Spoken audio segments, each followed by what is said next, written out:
everyone. Welcome again to our Elections Decoded series. Our panel of experts from the University of Pretoria are talking about issues that are going to be perturbing voters in the next election in May.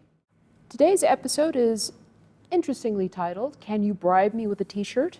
And we're trying to understand how political parties are using their get-out-the-vote tactics to sway voters to support them in the 29th of May poll. Ompha, I want to start with you quickly. What are the key issues and themes that are dominating this election cycle?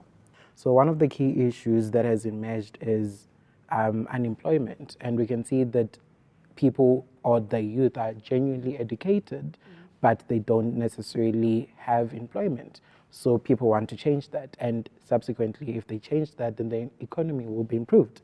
Secondly, we have healthcare, and then we have education, as well as people wanting corruption to be addressed. And then the new issues which have emerged is the right to water. And it seems as if now we want all our socio-economic rights to be included. So they're saying so much, but are they doing anything? Are they offering any solutions to these wicked problems, can we call them, Roland? In an ideal world, a manifesto is a contract with the people. So we talk about the contract before the election, and then we'll pick up on it after the election cycle 5 years from now, before the next election. But in between is a massive gap, and there's a disconnect between what happens now and what happens after the election. And that's unfortunate, and I think that's one of the weaknesses in governance and also our party political system. What is going to motivate voter behavior? What is going to motivate people to actually turn up and vote on the 29th of May?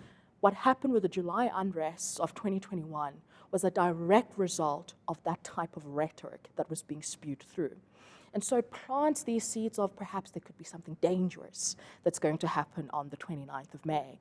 The focus is not necessarily now on the party itself. It's more of like, what happens if they don't get something? Will life now collapse as we know it? No, it won't. It's just a fear-mongering strategy. And so the fact that there's gaps possible that have allowed for that to trickle through from a political sciences perspective, brilliant strategy, very effective. From a democracy-loving perspective, dangerous. Last words from everyone? Future of elections? I think the future of South African elections is very interesting.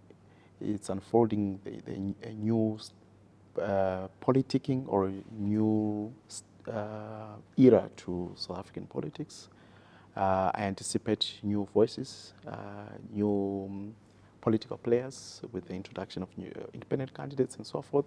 And also political parties, they're forced to renew themselves. They're forced to rebrand. So the future is exciting. Roland? I think we have to start thinking differently about elections. We are too focused on a traditional approach to elections and electioneering. And we have to ask the question, is that still the best way now for South Africa going forward?